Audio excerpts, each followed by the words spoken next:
Oh boy, I'm gonna keep it real with you, gang.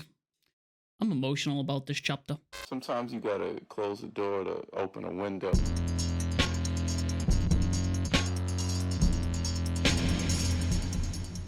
Jujutsu Kaisen 259 has landed, and with it, easily the most heartbreaking death I've seen in this series since Nanami, in my eyes personally. And it's unfortunately right, big brother Choso just bit the dust big time, and I am not okay. Anyways, this chapter opens up with a flashback of Yuji, Choso, and Kamo all training, and it is revealed to us that Yuji will have to learn blood manipulation the hard way here because, you know, he's doing his switch training with Yuta and Kusakabe here, which is something, by the way, that I called recently in a previous video, because to me it seems that Yuta seems to be the obvious choice here, and I'd be willing to bet at some point soon we will see a itadori domain expansion here, because if Yuji learned RCT with Choso and blood manipulation along with him and Kamo, then he learned simple domain with Kusakabe, I'd be willing to bet my bottom dollar that Yuji inhabiting Yuta's body was to help him learn the basics for a domain expansion. Now, why Yuta, you might ask? Now, I'm glad you did ask that. Maybe you didn't, maybe you don't even care. Anyway, like and subscribe, by the way. Also, subscribe, because we're trying to hit 30,000 subscribers before the end of May. Anyway, I'd say Yuta, out of everyone here, I would say he is the best and most suitable to teach him. You see, Gojo, as stated by Kusakabe, he's not a very good teacher. After all, he's a genius, and he has trouble breaking down the basics with everything that he does because of the 6 eyes. So that kind of rules him out automatically. Then we have Hakari. But with Hakari, his domain comes by default with his curse technique, meaning Hakari never learned a domain, it just happened, making him, again, a bad teacher for Yuji. Then we have Higuruma, who, just like Hakari, his domain came by default, and on top of this, he has almost little to no experience as a Jujutsu sorcerer himself, but also just like Gojo, he's like genius level talent, which would probably make him also a bad teacher for Yuji. So that leaves only Yuta. There is no one else with a domain expansion relevant, ready to fight him. But he is also the most experienced and suited to teach Yuji, because just like Yuta said to Yuji way back when, he too once bore a power he couldn't control. Now, all of that information aside, the first pages here, it serves to give us more than just that. It gives us more screen time with Choso and Yuji, something I am never ever going to say no to personally. I'm never going to say no to more screen time with Yuji and Choso. I love Choso, genuinely. He's one of my favorite characters, easily one of my top 5 within the series. However, the next page, it's time to wake up and smell the fucking roses, because we are given a full, in-depth explanation of Sukuna's technique, Divine Flame. Now, there is a lot that goes into this ultimate move, and that is what it is, by the way, an ultimate move. And we do get some more bind and vow action here, which we will get into. I will discuss that. But the narrator goes on to explain that Sukuna Ryumen can only open the furnace doors after preparing the ingredients: cleave and dismantle. Now, despite their absurd power, the flames within the furnace lack both speed and range. To amend this, Sukuna undertook another binding vow. Outside of his domain, Furnace cannot be used on multiple targets. This binding vow enabled Sukuna to only reduce all within Malevolent Shrine's range to dust, but ensure that the resulting particles were mattered in the explosive cursed energy akin to Furnace.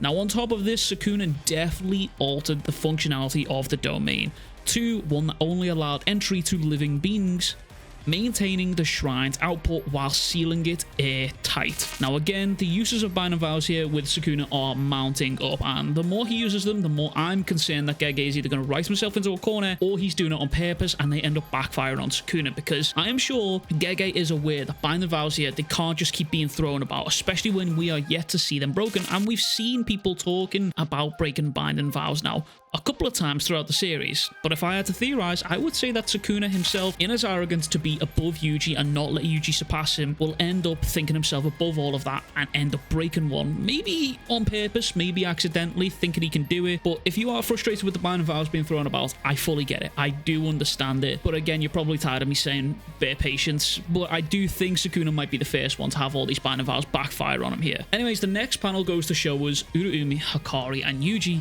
with Urumi declaring that this is our victory. This motherfucker really hit the Gojo Satoru on us. Like, this, what is with Sukuna and Urumi? Sukuna stole this man's entire hand sign here, and now Urumi has stolen this man's entire fucking meme. And it's crazy work. These dudes are just fans of Gojo here. Anyway, the narrator continues. Thermobaric explosives and transformed particle matter danced, raining down on every inch of the domain. The heat of the furnace spread the detonations immediately, birthing scalding, instantly compressing and decompressing shockwaves, ensuring that all of the living beings within the domain died. An attack capable of instantly obliterating Maharaga back in Shibuya. This is Sukuna Ryumen's ultimate move. Now we can see the sheer size and scale of this attack. It is incredible. And not only this, but everything is blowing up here, but also the air is also being decompressed and compressed all at the same time. Now I'm no scientist, I'm just saying, I'm no smart dude, I'm a YouTuber for a reason here, but I think that submarine that went poof a couple of months ago, yeah, kind of think something like that along the lines here, because if everything that is in here is being decompressed and then compressed, yeah, I'm starting to wonder if Gojo's Infinity could actually stand up to this level of attack. Now, let me know in the comments below if you think that that would happen, especially now since we've got the somewhat science behind this. And now, apparently, also JJK got a science advisor for this chapter, but we do also get more information here from the narrator. Actually, we get a lot more, in fact. It turns out, due to Gojo's fight and the repeated use of binding vows alongside changing his domain conditions, Sukuna was unable to use these flames against Gojo. Now, it's here again, the drawbacks on the binding vows are sort of hinted at here. Now, this to me, it kind of sounds as if Sukuna's stack of cards is starting to run thin here due to him using so many binding vows. And eventually, the trade-offs that he's been making for these vows, he won't be able to pay them eventually. That's what I'm thinking of. He's either going to break a binding vow here, or he's just going to end up disarming himself, because every time you use a binding vow, you trade something off in exchange for power. That's how they work. Every binding vow that Sukuna is using, he is trading something off in some way, shape, or form. I probably would like to go back and make a video here and just go through all of the binding vows here to look at all the trade-offs to see what he gained in exchange for the gift that he got. Does that sentence even make sense? Anyway, I'm sticking with it. However, this is where we get the worst part of the chapter, and I will not lie to you, I am emotional about this chapter. The death of Choso, this death, it hits stupid hard. I'm not going to lie to you. Choso's death, he ends up sacrificing himself to save Yuji by creating a blood-hardened ball around them